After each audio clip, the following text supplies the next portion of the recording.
Okay, så hvem er Hebe? Hun er gudinde for ungdom og kraft. Så er hun datter af Zeus og Hera. Og så bor hun i Olympen, hvor at hun er gudernes mundskænk. Bertel Thorvaldsen, han var en dansk skulptør, og han var født i 1770, og han er en af de allermest kendte kunstnere fra den klassiske periode. Og så boede han allermest af hans liv i Rom, hvor han lavede berømte værker som Hercules, og så en skulptur inspireret af det antikke græske og romerske kunst. Han er rigtig kendt for at idealisere menneskekroppen, og så arbejdede han altså både for konger og adelige rundt omkring i Europa. Og i 1838, der vendte han tilbage til København, hvor han fik lavet et museum, som hed Thorvaldsens Museum. Og så anses han altså for at være en af Danmarks allerstørste kunstnere. Okay, hvis vi så kigger på ansigtsudtryk på den her skulptur af Hebe, så kan vi se, at hun har de her store øjne. Og desuden så har hun også de her alderskendetegn, som jo er fra den her, eller som er noget, der begynder at blive en ting i den her tidlige klassiske tid. Og så har hun ung og smuk, hvilket er hendes egenskaber som gud, så det afspejles ligesom i den her skulptur.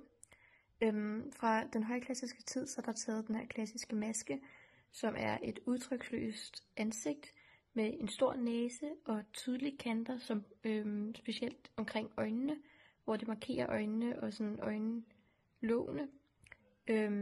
Og så har hun også en midterskilning og et pandehår. Pandebånd. Ansigtet det er lidt drejet, som et tegn på senklassisk tid, som ligesom skaber sådan en kontakt mellem skulpturen og den, der ser på skulpturen. Og så har hun også de her dybe fuger i håret, som er et tegn på den hellenistiske tid.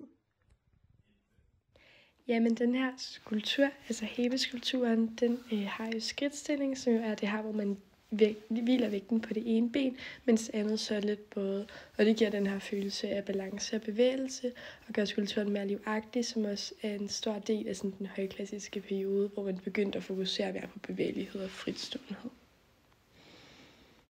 Det, at vi får lyst til at se, hvad det er, der sker, når hun står sådan her med sine 2 attributter, det kalder vi også det myroniske moment, efter skulptøren, hed Myron, i den højklassiske tid.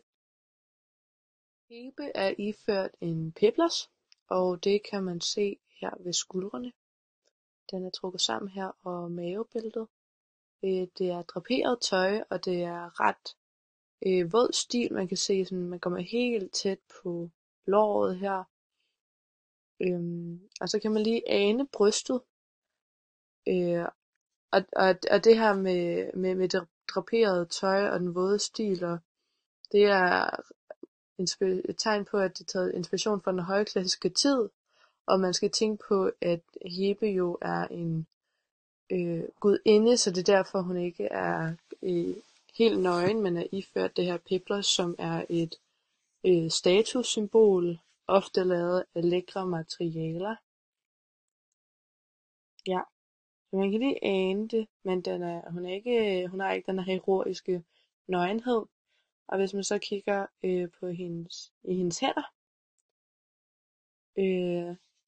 så holder hun de 2 attributter, man så forbinder med Hebe.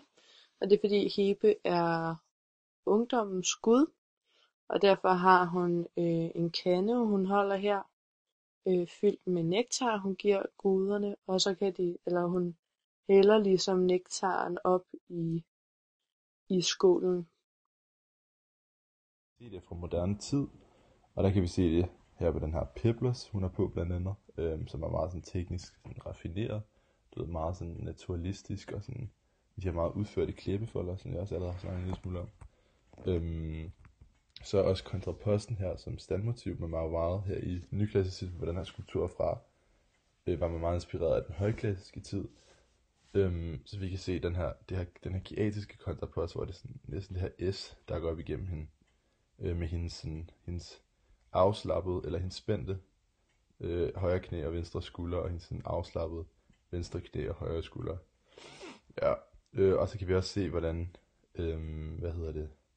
det her myroniske moment, hvor hun er ved at hæve sin kande hernede, ligner det i hvert fald, ved at hæve sin kande, og skal til at hælde op i den her skål. Hun har sådan bøjet armen-agtigt, og blikretningen mod skålen. Så det er sådan lidt, ja, ironisk moment, hvilket jo også er sådan en højklassisk tid inspireret. Og så udhugget hvid marmor, det passer også meget med det sådan syn, man havde på antikken. Du ved, det repræsenterer meget det her sådan skønne og sådan idealiserede, harmoniske syn. Ja, og så ansigtsudtrykket og anatomi, vi har også allerede snakket lidt om det. Man tog ligesom ting og sager fra, ja, den højklassiske tid, så blandt andet den her højklassiske maske og så videre. Og så også plinten her, den har man inkorporeret fuldstændig i klædet. Så det er man blevet meget bedre til. Og man lægger slet ikke mærke til, at det faktisk også skal bruges til at holde hendes arme sådan på plads.